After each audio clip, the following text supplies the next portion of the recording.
This is New School Marketing Podcast for real estate pros, where the very best of real estate reveal their latest systems and strategies.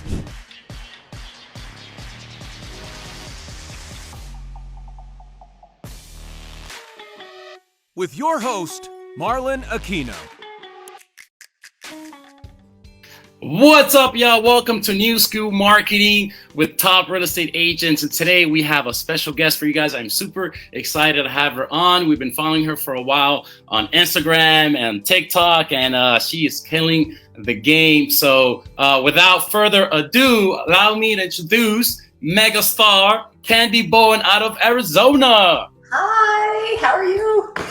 So This is good, so so fun. good. So excited to have you on here. You look amazing. Thank you very much. I'm coming off of a charity event, so I figured just go ahead. Yes. Oh my gosh. We'll definitely get into that charity event that you went to recently and some of the other stuff that you're also involved in. But we're super excited to have you on here. You are just killing the game. Not even 5 years in real estate. And I know that, you've got a resume of if someone looked at the just on paper, looked at what you've done, they're looking at like, this is an 80-year-old person, but because you've done so much in such a short time, congratulations. Well, thank you. And it's been awesome, and the benefits of the fact that I love what I do and I get to help people and I'm good at it. It's like the trifecta where you're living in this world of like doing what you want and bringing joy to people, and also experiencing some things, my family and my friends and stuff like that I would never get the opportunity to do. So it just takes you everywhere, right? Yeah, no, and it shows so much because I always say you can't hide energy. And, especially nowadays that, you're constantly in front of a camera, with you, it shows. You radiate that energy, that positive light. And like I said, no surprise. As do you, because if you know, you don't probably know, but I basically stalk people that I want to be in my life. So I saw your energy. I think I met you through like Ed or, somewhere along the Ed line. on here before, yes. J-Man, I don't know, one of these people that are all around. But anyway, I started seeing your stuff and I was like, I like his energy. So I just started following you and, liking your stories, you do it back. And that's just how it works, right? When you don't reciprocate, then you're like, oh, okay, this is not my person. But like when it's like, hey, we could talk, we could be cool. Yeah. And also we'll get into like authenticity and genuine, but like that's the whole thing. Everyone has an agenda with social media, and with yours, yes, you're using it to scale your business, but I'm not. But yes, it's really amazing the power of social media and how it's allowed, I think, like-minded individuals to connect is so amazing because 100%. we can't even get that with our family members sometimes. True story. Yeah. It's right about, have you seen what happened on episode 8 of Squid Games? I'm like, girl, I've got too much shit going on to worry about what happened in episode 8 of Squid Game. Instagram's been down all day. I'm like, what? That was amazing. Honestly, that was good because I know that, I know I was checking to see when it was working, but I was doing it so less frequently that I was like we need this in the world more often. You know how quick and smart I usually am with things, right? So I was like, Instagram's down, Facebook is down. I'm gonna make a TikTok. And so I made a TikTok, 15,000 views in one day. Just because Wow. it was a perfect fucking time to jump on TikTok. The platform that's working. You see that we're gonna get to that because that was one thing that I definitely wanted to touch, and like you're already on it. That's why yes, oh my gosh, I'm so excited. Let's get going. Let's give some people a little bit of background on you. Look, in a nutshell, because look, she's amazing. I know that you were in the Navy, first of all, right? My brother's in the Navy. He just recently retired. Oh, that is so cool. So hold on. If he just recently retired, when did he join? When he was 18 years old, and he's 5 years older than me, and I'm 35. So we would have probably been in the same, because I was born 79. So okay, yeah. So oh my gosh, we'll have to get back to that because I just recently spoke with him because it was my birthday. So he was calling me to celebrate, to wish me well. Thank you. Yeah, right. No, thank you too. It's so amazing. Like the experience that you get out there, it's none other.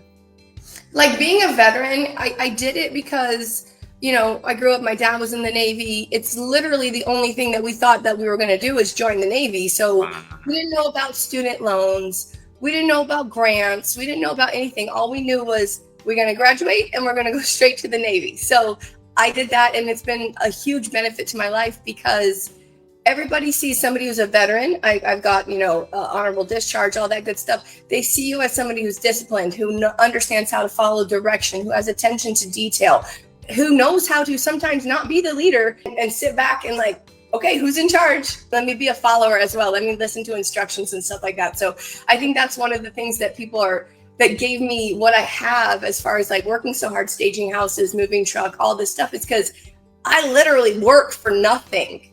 And I worked my butt off, and I made like 14 grand in a year. Yeah. And you know, with social media these days, it looks, everyone just wants the finish line. Everyone wants to get to the finish line, and it's all about the process. And like you said, people know when you've got that in your background, they're going, this person is not afraid to get her hands dirty. And 100%. That's you. That's you. But from the Navy, you were also a park ranger. I was a law enforcement park ranger for the state of Arizona. And they actually had me do investigator school, which is basically where the detectives go. So I got to do like when stuff went down, I got to do like investigations and stuff like that. So I think that actually gives me quite a bit of resilience, just being in that role of like, I gotta tell you what to do, and you need to do it now. No question. And not be a not instigate anger, but also like listen to me. So I think that really helps as far as like negotiating. And you know, I have something to say about negotiating, which I'm putting in my speaker event, Liftoff Agent. What's up? Yeah, what's up? For real. So I wanted to talk about negotiations and how it's not about trying to be a winner. It's about trying to get enough information from both parties so you have all the pieces and parts in front of you so you can say, okay, we're going to give you A and you're going to give him B, and we're going to work this out, because usually it's not the money, it's not the numbers. There's some thing that we can get through and make the deal happen. So when people are like, oh, I want to be a vicious negotiator, I'm like, I want to be a very thorough and thoughtful and like let's make this a win-win-win-win and not just win-win lose. Yes. How can we make everybody happy here? That's a good negotiator in my mind. Yeah, I forgot this person, this famous entrepreneur's name, Jesse something. He said, I don't like win-wins. He goes, I like no lose, no lose. I think it was, he said, to that degree. And I said, yes, everyone's always looking at things from an angle. Yeah. Instead of just kind of looking at things for what it is and like, how can we all leave here not feeling like we lost?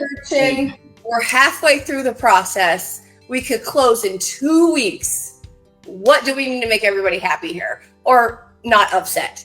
But again, that goes to show, you know, all that experience you're getting from the military to the park ranger, that all of a sudden comes into, that's made you a badass delegator. And your point of execution is now what has allowed you to start scaling, because everyone knows what their role is, what they're getting from you, and what their job is too. So clarity is a big thing, and a confused mind will never do anything. So it's true. If you're all jumbled, say you have 100 things to do today, you've overscheduled yourself. You don't get any of it done. You spend the whole time stressing out about why you have so much stuff going on. You never get one done. Instead, be like, okay, let's be realistic. What can we do today? Yeah. I mean, from like.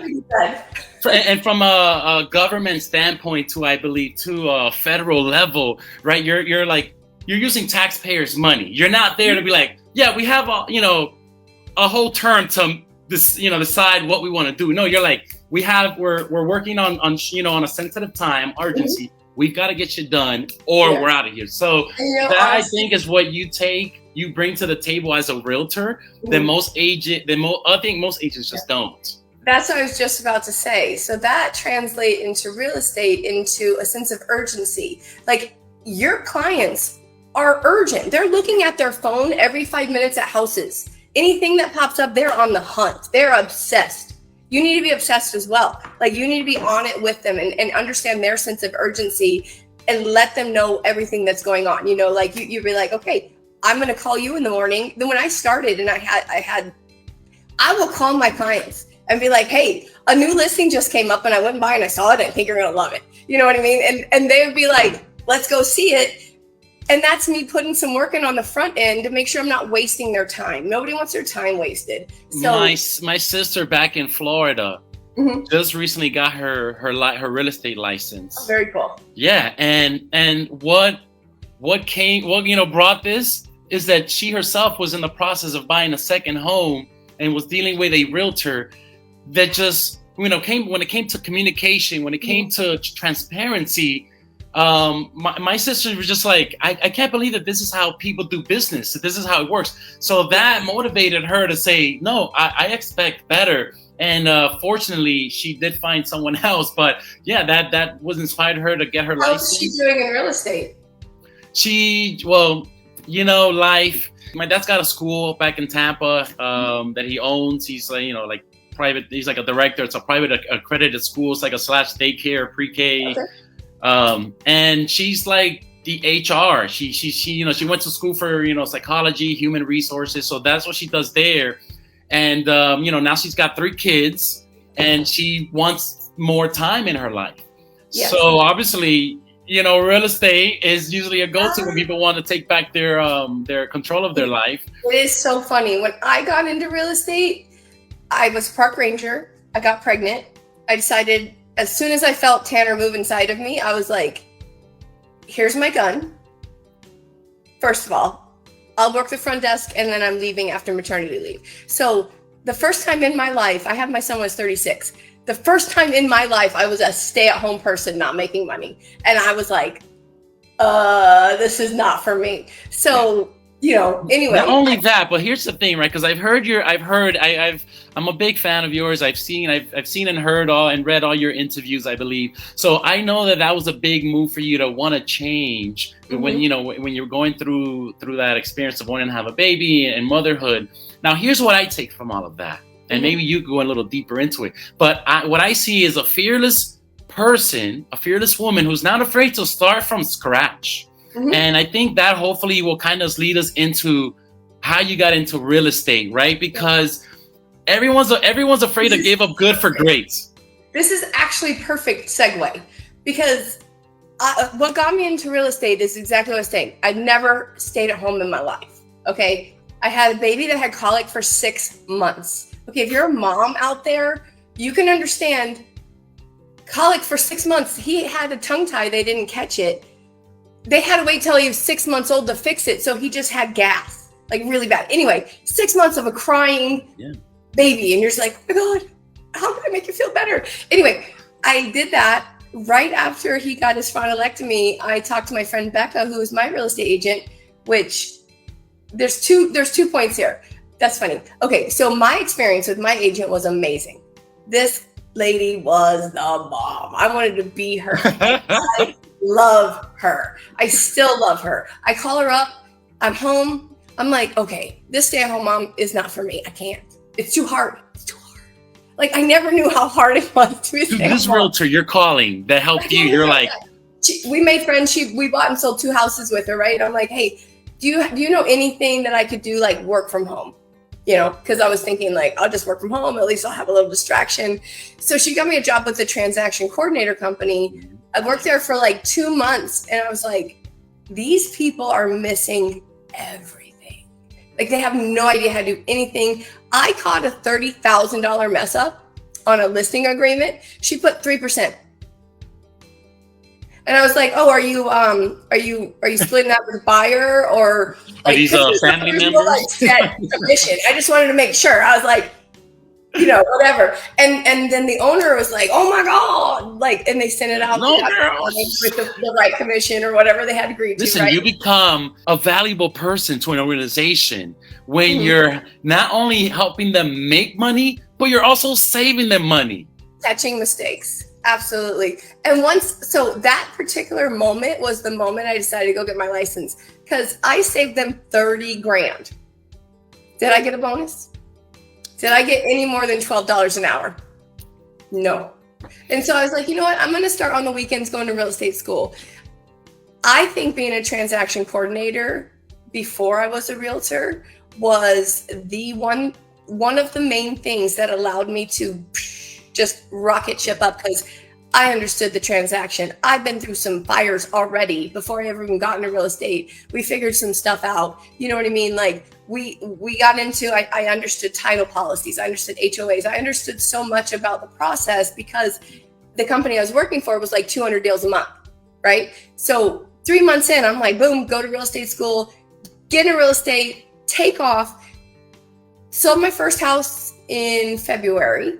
So I got my license in November 2016. I went to Oklahoma because that's where I'm from for Christmas. I came home from Christmas and I started doing 6 open houses a week because I watched a podcast.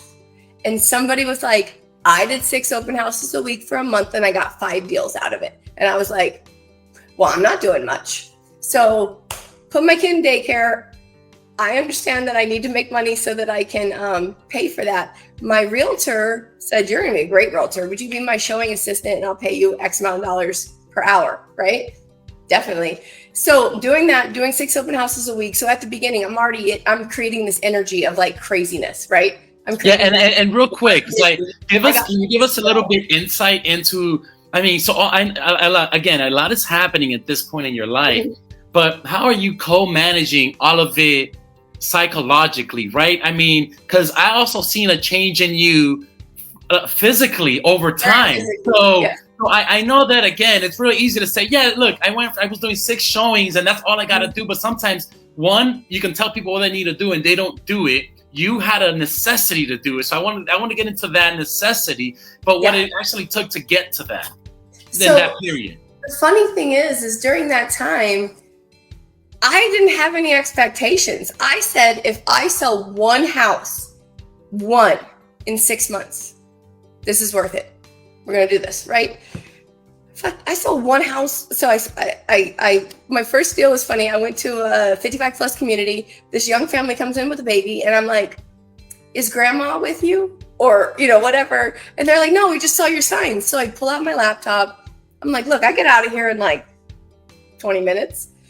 You want to go look at these 5 other houses? And they're like, yeah, done, snag, got those people. Cause they're just looking at getting into houses. So if you're doing open houses and you're not offering your services after the open house, you're missing a gigantic get. Like, I swear to God, when you're in a house and you're like, you can feel that they don't like this house necessarily. And you're like, you know what? I think I saw like 5 other houses right down the road that might fit. You want to look at them real quick? Oh, of course we do. We're out looking at houses.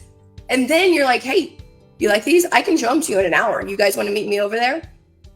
Done. They have no other eyes for any other realtor, just you, because you're providing them value. More doors open today while I'm looking. So it's all about like catching that value, catching what people want to do, and not there's a theme. Street, Yeah, no. There's a theme here, right? You're catching so many things. You really do have like a sixth sense, right? Because you went into the business, right? You caught that error that was happening to so many people. Like you said, this organization that does over 200 transactions just was missing this detail. What else could they have been missing? And again, it just goes to show that the same agent, such a behavior is such a factor. And one, I think the overall theme really is helpful. Give value to you, whether it's from the video or it's in person. I've gone to so many. I myself was in Florida now. My sister, right? She's got her license, so I'm like, well, things are looking, not looking too good. Be, expanding into Miami. She might be interested in talking to me. Hey, no, I can see that happening. But so I'm looking at homes in Florida because I might also, jet out of California. It's getting really crazy out here. Miami's amazing. I'd go back. Yeah, no, but Miami's a party town. I don't know if I can go back to Miami. The people, it's so like everybody's no judgment, colorful, bright, so much fun. But they also tell it straight too. It's also a little bit New York sometimes. Fine with me. We're East Coast people. Tell me. Yeah, exactly. Tell me I have a booger in my nose. I don't care. Like, yeah. I will tell you too.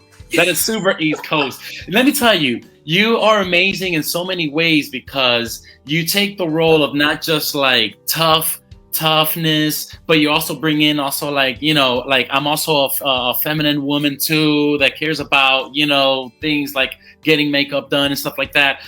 It's not being about afraid to play different roles, like you said, whether you're leading as a leader or you're following. I mean, you just, it's so crucial. But just quickly to tap on like my point, you are there in the office, and most times I've gone in and they're like, yeah, go ahead, take a look. And then, you know, I come back and making my rounds on the way out of the door, and it's just like, all right, thank you. And like you said, it took nothing to just say, hey, there's a couple homes, just, you know, depending on what you're looking for, to open the dialogue. And don't attack them. When they come in the room, hi, can I have all of your information, including your baby's name and birthday and all this stuff? Please sign into my sheet because I'm going to bother you for the rest of your life. Yeah. Please don't do that. Please stop doing that. Like, hi, would you like a flyer? Have you been looking long? You know, where are you from? Blah, blah, blah. Because I will tell you what I tell everybody, and I say this a lot. You walk into a car dealership or a furniture store, and someone's like, whoo, on you. Like, on you. You're going to buy something? Are you ready? Let's go. Not me. If you walk into the door and you tell the furniture person, I'm just looking, no big deal, right? Or the car dealer, I'm just looking, no big deal. That's okay, because when you're ready, you're in the same room, this and that, right? When you're in an open house and you attack somebody and they all of a sudden say, yes, I have an agent. Maybe they don't. Maybe they just said it because they just want to be not bothered. Yes. And then at the end, if you're building a relationship with this person, you're building rapport, they like you. If you've already made them say that they have an agent because they were uncomfortable with you jumping on them, you have no opportunity then to get that client, because they're not going to swallow their pride and say, you know what, Candy, I was actually lying. Yeah. I don't have an agent. I would love to work with you. You don't put them in that position. You're putting them in that position. You know what I mean? You're putting them in the position to say, can you just back off? I don't know you. I want to get to know you a little bit more before I want to decide to make the biggest purchase of my life. So don't attack people. No, that is key, and it really shows, honestly, because again, it's why I think, you know, I know that you said this in your other interviews when, you know, they've asked you what's your main source of leads, and you're always saying like referrals. 1000%. People don't refer people who they don't remember a good experience from. Mm-hmm. When people ask me like, why do you shovel rocks? Why do you pack people to move? You don't think that's one of the most memorable things in somebody's life, is that your realtor came over with 3 dudes and helped you pack a truck and then helped you design your new house and probably added a little bit of color and style into it? You don't think that person's going to remember you and then refer you forever and then use you in 10 years when they sell their house? Like, if you want to do short term, do short term. Go get the leads. Go get the internet leads. Go get the bullshit shit. Do that. Yeah. But if you want to build a business and you want to have it be able to be scalable, you need to be providing your clients with exceptional service that they're blown away every single time. So, and from beginning to end, which is what you do, like you said, from that moment they're walking in the door, that first impression they get, all the way till the actual move, which again, it's frustrating at every stage for the customer. So you're pretty much just, you know, filling in the cracks that so many people feel, you know, just think are too small to worry about. Where are the stress points? Where are the stress points in a transaction? They might not be real estate related. They might be, okay, I'm putting my last dollar down on a down payment and I have to rent a $150 U-Haul truck. And then I have to figure out what friends are going to come over, how much beer and pizza I'm going to buy so they can help me move. Instead, I'm rolling in the door. I'll move you. It's part of it's, and it doesn't cost. It's part of the value that I earn in my commission on the deal. It doesn't cost you a dime. It costs you a dime because you're using me, but within that use is these services. Does you're planting seeds. Yeah, totally. And then you're helpful, you're valuable. They call you like 2 weeks later. Hey, do we have a landscaper? I'm like, actually, my boy La Villita right down the road can hook you up. And I have this Rolodex of people that I work with. And then that creates business because I'm giving business and they're giving business. And the only time I give business is if they deserve it. I do not get business because I get business. If you mess up a client, you're dead to me. Like, if I gave you somebody and you mess it up, next. Yeah, you're vouching for them in a sense. So if they do Your wrong, it reflects back reputation poorly on line. you. Yeah, your reputation is online when you refer like a contractor or something. So I've only had it happen a couple of times, but I was like, sorry, I cannot put my name on the line for you when I know this could happen. And that's admirable, because you know what? That makes people around you better also. Everyone knows, hey, I like what she's doing. I like how she's doing it. And I want to be around for where she's going. You know what I mean? Or she seems to be going in the direction that's positive. And we can all learn from that. So yeah, same thing with me. I always, I take, that's the same thing that I implement with me. When I reached out to, people like yourself, Ed, Ricky Carruth. I mean, it's again. I saw you had Zach Faust. Is that right? Yeah, Zachary. Yeah. He was also on. It's gigantic. Yeah, no, I mean, it's again, these are genuine, authentic people that are, that are really making an impact where it really matters. And, there's a lot of fluff out there. There's a lot of fluffs out there. And some that do good, so that like you inherently do good by being selfish sometimes. It's the thing. Some people. Yeah.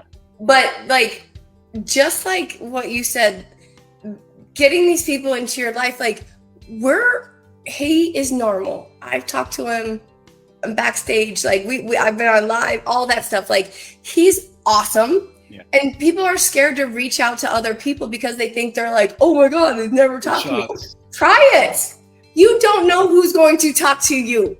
Okay. You have no idea what kind of relationships you're going to build.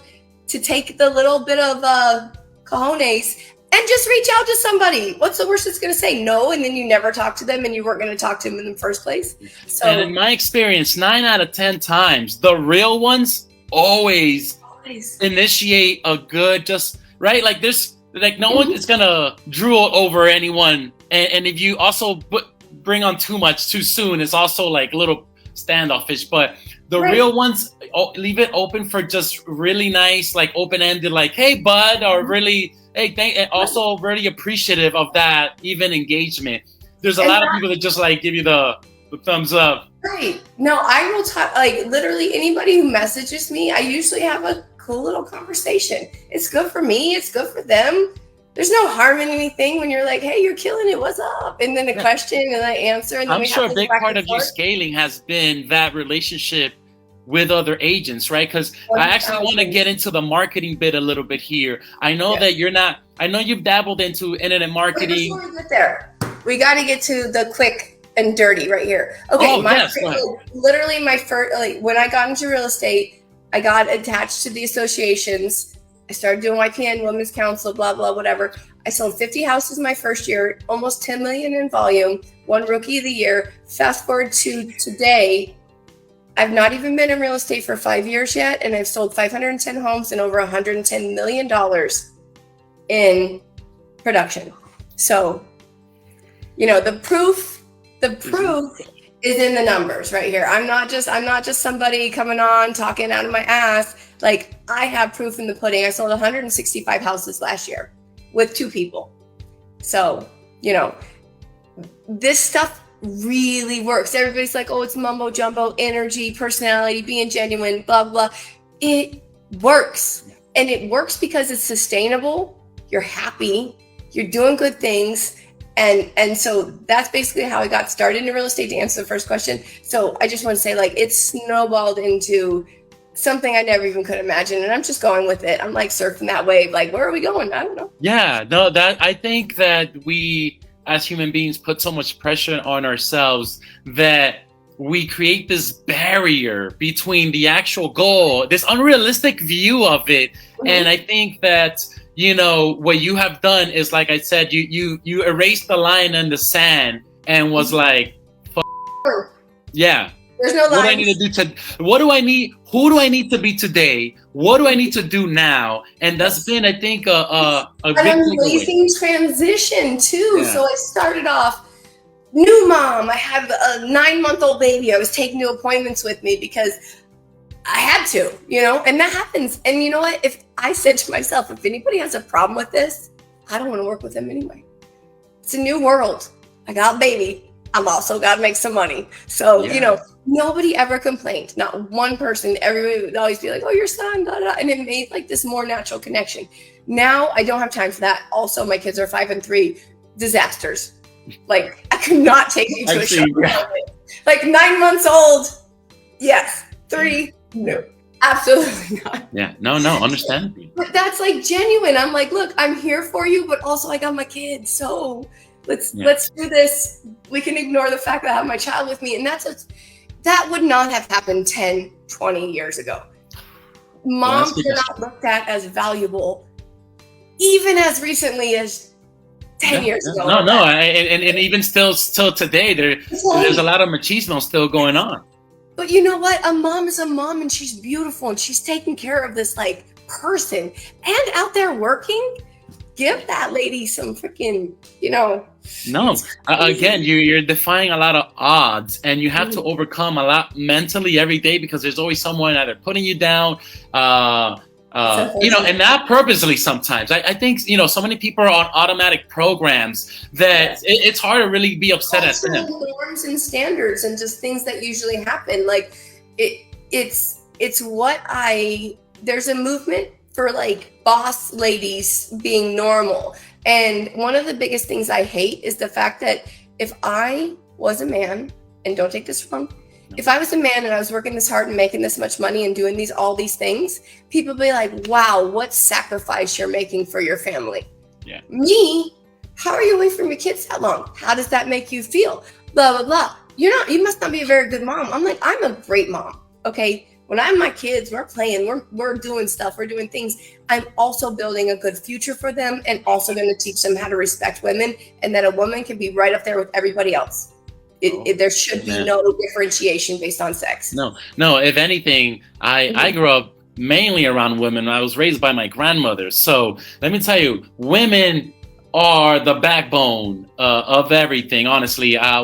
From business to handling the role of mother, of just whatever you need to be. There's no one that does it better, honestly. Well, and even in any society, like look back at the 60s where the mom stayed home, right?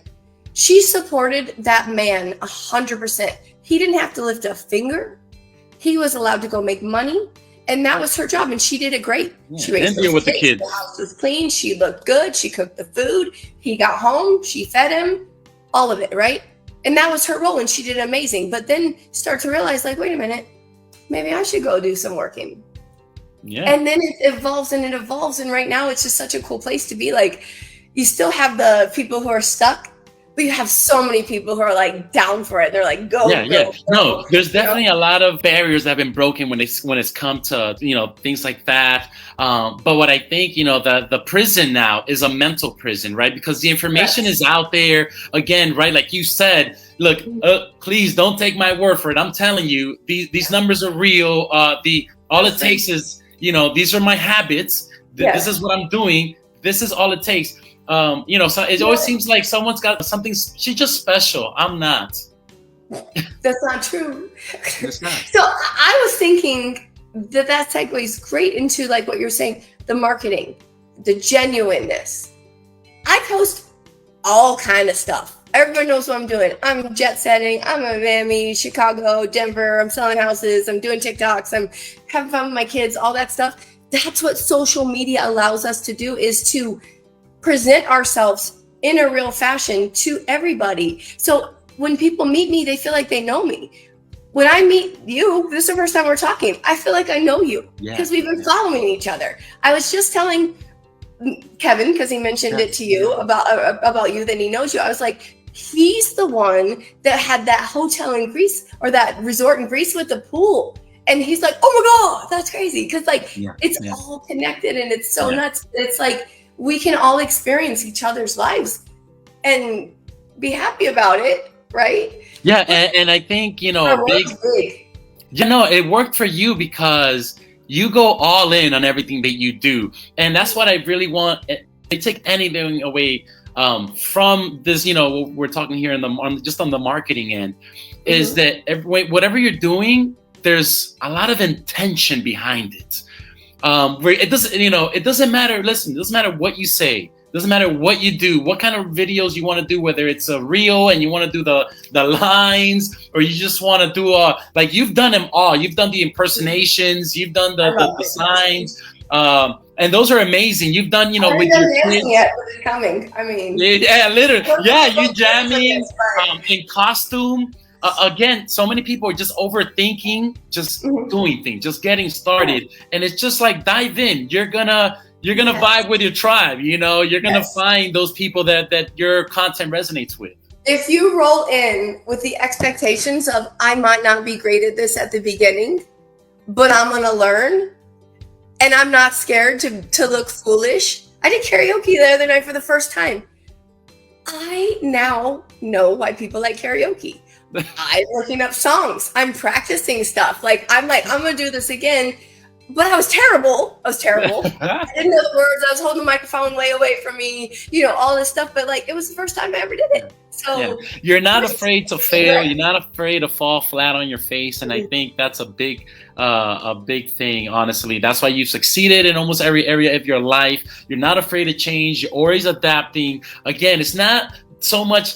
That's why I'd rather really get this extra insight that we're getting from you today. Not just so much about the tools that you've been using, the strategies that people are employing. Listen, start being a human first. Start being intentional. Start really caring about the people that you're helping. Stop not seeing the... Can I tell you, when a client is in a house and I know they don't like it, or we're in the inspection and there's something that just, they can't identify it, but they don't want it, right?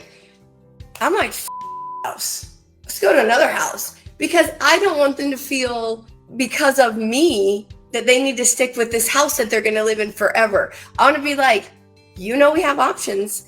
We can leave. Like if I'm at a showing and they walk in, they're like, I'm like, let's go out, you know, or if something comes up, I'm never desperate to hold the deal together if it's wrong for my client. If it's right for my client and I need to you're ready to walk away if it's not shit out, right? Like I'll I'll figure it out. I'll be like, I'm holding things with my go-go gadget arms and stuff. Like I'll figure this out.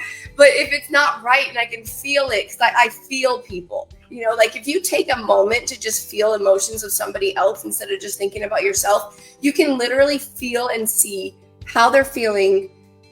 Are they nervous? Does it look like they have a question? They don't know if they can ask it. So then I'm like, hey, is there anything you need to ask, whatever. And sometimes that little tiny question leads to 10 questions, because people don't know that you're cool enough to just say, hey, I don't understand this document, or, you know, this repair, or let's go back to schooling, early, you know, schooling, you know, there was at somewhere always you saw it's not stupid to ask a question or something like that, right? Like I think that's right. There are no stupid questions.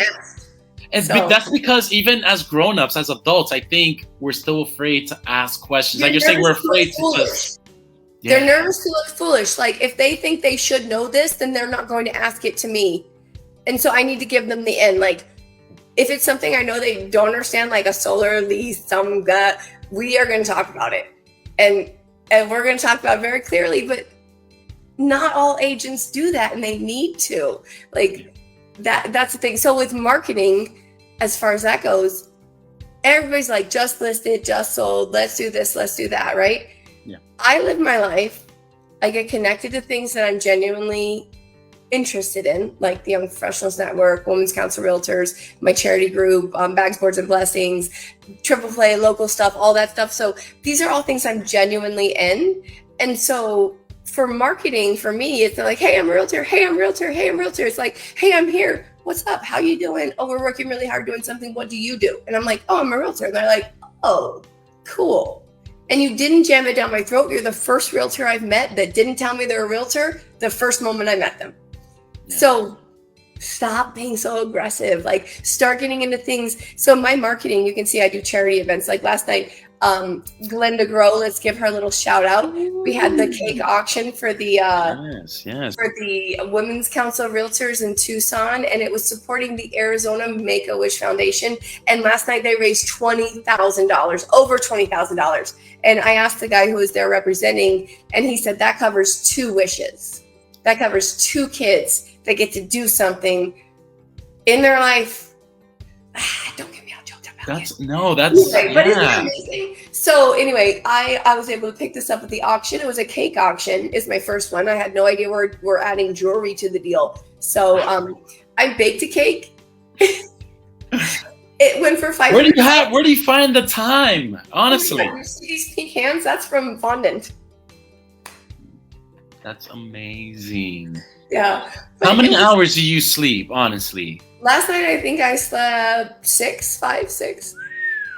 Yeah, it's a problem, but But I know that you're doing an amazing job at time management because, again, you find a way to really balance all the work that you're doing, all the success that you're having. It doesn't seem like it's stripping away from your personal life and you giving back. yeah, but cut out the bullshit. Do you really need to watch Netflix for 3 hours? Like if you say I don't have time, I'm going to ask you one question. How often do you watch TV? How often do you watch the news? All of that time you can be using to do something else. And guess what? It's a beautiful life. Not paying attention to TV or news. It's a beautiful life.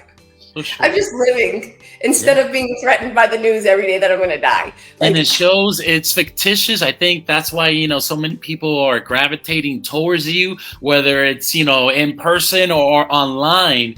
You're just, no filter. You're just, this is what you see is what you get. And you remind me of an uncle of mine who every day on his story, regardless of who's seeing or how, it's one person or no person, he's on there all the time and he's singing, he's, enjoying life, putting, taking pictures of his outfits every single day.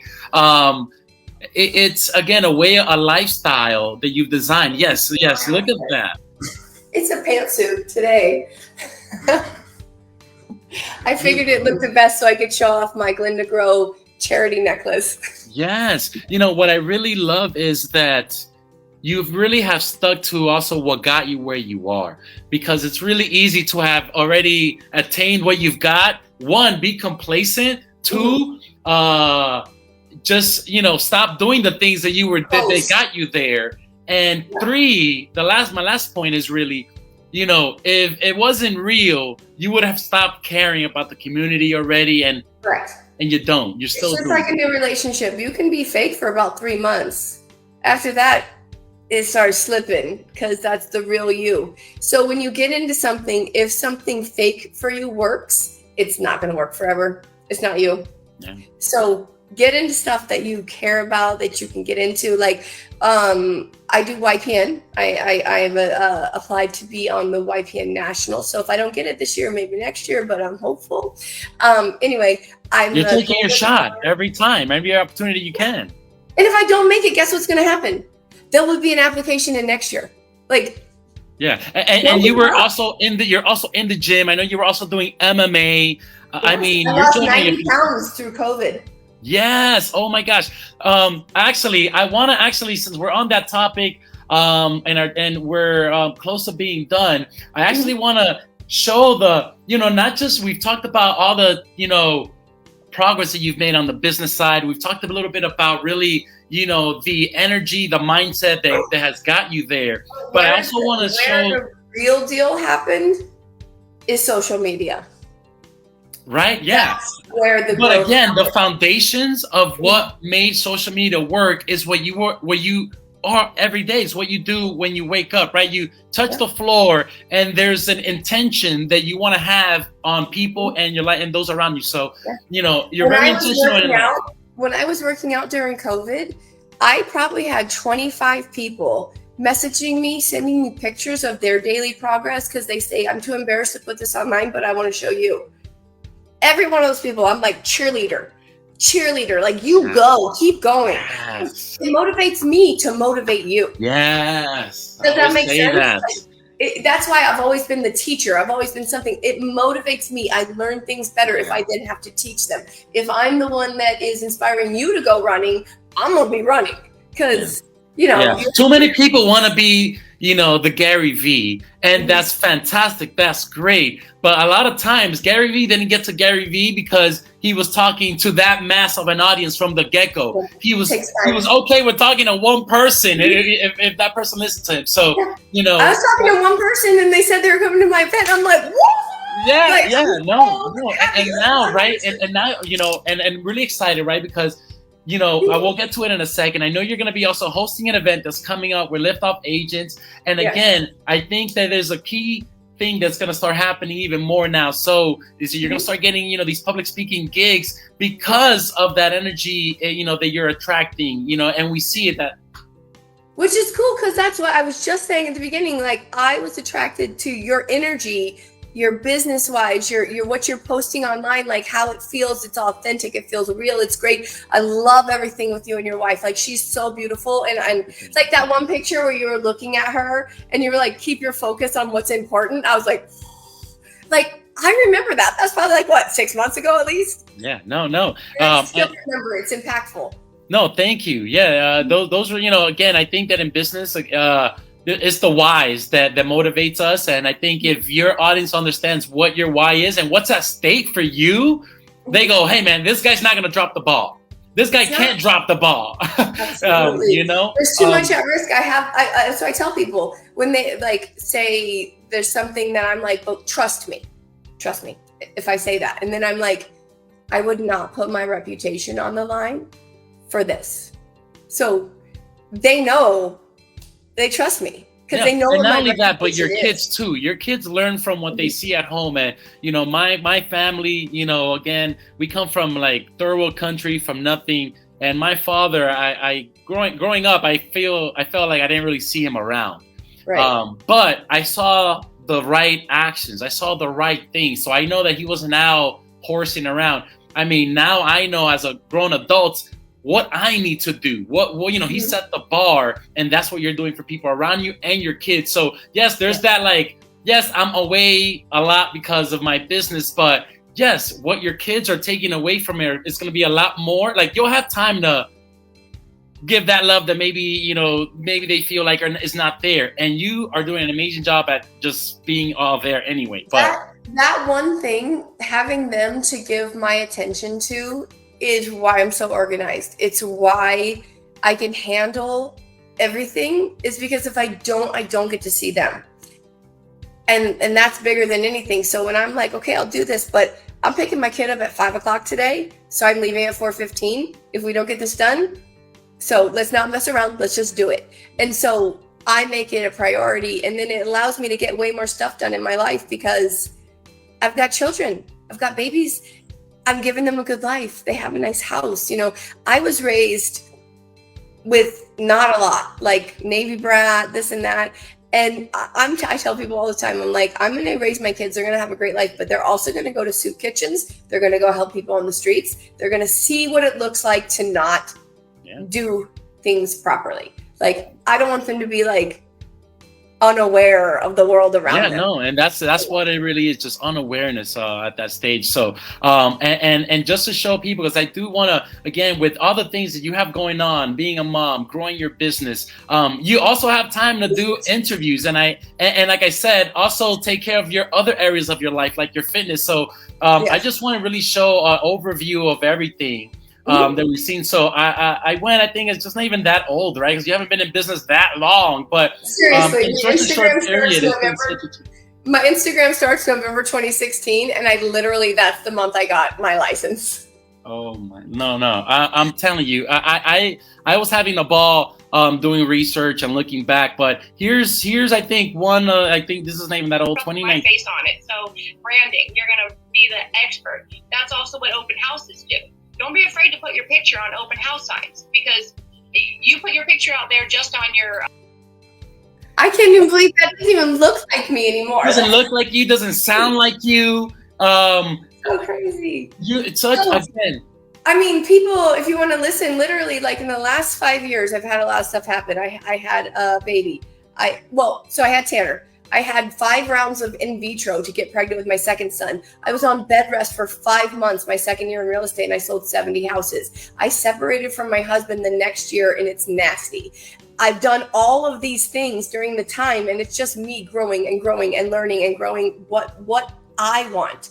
And it's insane. It's crazy to think about all these personal things in your life while also you're doing all these business things, but do it. So that's crazy. That's me in a not happy place, but still starting to Growing up. realize, start brightening up. Yeah, that's crazy. Yeah, no, it was so important to show that trajectory, because I want people to show it doesn't matter like where you are today, where you're starting at zero. You got to start somewhere. That's what Gary Vee gets out. You got to start somewhere and just be a fictitious, just like exude that brilliant energy of yours. If it's dark, all right, listen, there's some dark energies out there that are not necessarily evil or mean. Just like, if you're a grumpy kind of guy, hey, show that grumpiness, like some people if you're grumpy, you'll attract grumpy dudes. Like, go be grumpy with people. Or somebody maybe likes to be with a grumpy dude. I don't know. You will get be business. yourself, and regardless, again, like you said, you've gone through so much, and there's so many great things. All we talk about when we hop on is all the great things you're doing. But again, there's a lot of ugly that you're also dealing with on a daily basis. It's not worth bringing up, but it's not for us to be naive that you're living a perfect life, because as perfect as it is, it has its imperfections. Yeah. Well, okay. Everybody's like, oh, I want to do as much business as you. I'm like, okay, give up everything else. Yeah.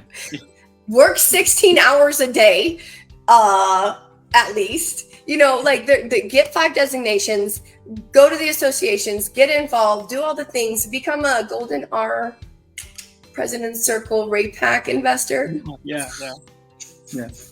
Do that. Like, people don't do this stuff because they can't see the value in it. Like, there's value in it all. Your RAPAC, you're supporting laws that benefit your clientele and yourself. If we didn't have RAPAC, we might not have been essential during COVID. They kept us in work. So like all these things, and then supporting them, I get to go to events and then be around other people who also invest their money, who are also like-minded. Yeah. And then I'm like, my mind is blown and my network is elevated and all of that stuff. So that's how, like, I'm thinking, let's see, we were on the road to about 200 transactions this year. I did lose an agent, but I'm getting another one. So we're pretty close to what we're going to get, but it's the systems, it's the transactions, it's the social media. I don't market to clients. I market to realtors, lenders, and title people from all over the country who may eventually say, oh, I need somebody in Tucson. Wait a minute, Candy Bowen, she's in Tucson. Yeah. Let's go. Yeah. And it's perfect. And then providing your clients. I literally yesterday got 4 listings in one day. So-and-so referred me. So-and-so referred me. You helped me buy a house. Blah, blah, blah. And I'm just like, is this real? Did this really just happen? I'm like, sure. I got time this day, this day, this day. And when you're walking in a business like this, you're walking in with a listing agreement filled out. You're telling them how much the house is worth. You're saying what you're going to do to it to make it look good and market it. And you just need to know their timeline and expectations. And it's not about, are you hiring me or not? It's like, let's work out the numbers. So that's the best place to be in business. That's how we're going to get 200 transactions in a year. You guys heard it, okay? The secret is out. Secret. It's so secret. But it's really about getting your hands dirty. And honestly, it's been amazing. We've had you on here for almost an hour now. So thank you so much for taking the time. We're gonna wrap up here with a little fun, a few quick questions. This here is called there's a person called James Lipton. He used to have a show on Bravo called the Actors Studio. Okay. Where he interviewed many celebrities, A-listers, and he would always finish the interview with these 10 set of questions. So yes, I figured that I'd introduce it. And yeah, I love that. That could be a little hook you have at the end, just to like, that's cool. Yeah, I've always done a version of it in my past interviews. I've always kind of switched it up, but I'm gonna just stick to his script. And this is actually the first time that I'm doing it. It's 10 questions. Here we go. Question number 1: what is your favorite word? Ooh, Yes. What is your least favorite word? Can I say this on TV? They always say that. They always say that. Please say it. We'll blur that. Okay. Least favorite word. It's a cunt word. Cunt. Yes, that's a popular one. Least favorite word, cunt. That's a popular one. Yes, I love it. What turns you on? What turns me on? Intelligence, drive, and ambition. Honestly, Nice. What turns you off? laziness, not lying, any unhonesty. Love it. What sound or noise do you love? The ocean, Yes. Good. waves, What sound or noise do you hate? nails on a chalkboard or styrofoam. I can't handle it. Just bad. That's mine. That would be my answer. What is your favorite cuss word? I get to say it twice in one interview. Woo! It's just sometimes people feel bad saying it, so you always gotta let me be more specific. Let me be more specific. Right. Question number 8. What profession other than your own would you like to attempt? I would love to be a lawyer or a national speaker, which I might get to. The speaking thing is gonna happen. The lawyer, I can see it totally.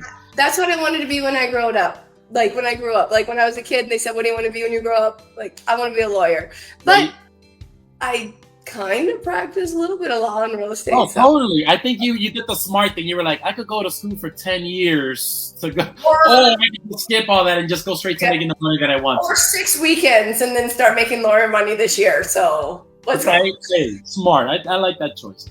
Question number 9. What profession would you not like to do? Oh God, I would hate to work anywhere I had to be in a cubicle. Anywhere. I couldn't do it. Mentally, yeah, it eats away at you. Totally. Anything that you're stuck inside and you're not able, I just can't. So like post office or, thankfully I'm not talking down about the post office. I just can't like be in the same place at one time. So yeah. This job is perfect. My father, right? He was a mortgage broker. That's what he was doing. And I was in the process of getting my license, studying the book. And I was working at the time, helping him, and, in the processor. And I was like, I don't know if this is for me to be in an office all day. So yeah. It is so funny that you say that because I literally had a major of oceanography when I started college. I'll be fast. Sorry. Anyway, I found out what they actually did, and they go out to locations for months and months and research. I'm like, no. yeah. Do that. I listen. I love astronomy. I love science. But the second that I saw there was math involved. I was like, yeah, you know what? Maybe I don't love it so much. So I get you. No, and now our last and final question number 10. And this is actually my favorite question. If heaven exists, what would you like to hear God say when you arrive at the pearly gates? You've made a beautiful impact on the world. Nice. Amazing. I love it. Thank you so much. There's no wrong answers. They were all amazing. I love that. You got to add that to all of them. It's fun. Yeah, it's really totally fun. Yeah, thank you. I totally will. It's always great to hear, everyone's different response, and it's fun too. So, but thank you so much for coming on, Candy. I'm a huge fan of yours. I wanted to bring you on because thank you so much. You're creating such an impact around, not just in your physical life, but online, certainly with me. We're going to continue following you. For those of us that are just meeting you now, where can they also follow you and learn more about you? At Candy Bone Realtors, my Instagram. That's most up to date. I'm also at Candy Bone Arizona on TikTok. If you want to see some fun videos, that's where I'm out there. And then Facebook, I think Candy Bone Team on Facebook. Yes, guys, watching it. It's all entertaining. From Facebook, Instagram to TikTok, you're getting 3 different sides. Yeah. You're not going to be disappointed. So, yeah, seriously. But thank you so much, guys, for coming on here and watching this whole interview. Make sure to tune in next week for all the short clips and all the highlights from this episode. Thank you so much again. Marlon Aquino here with the New School for Marketing. We are out.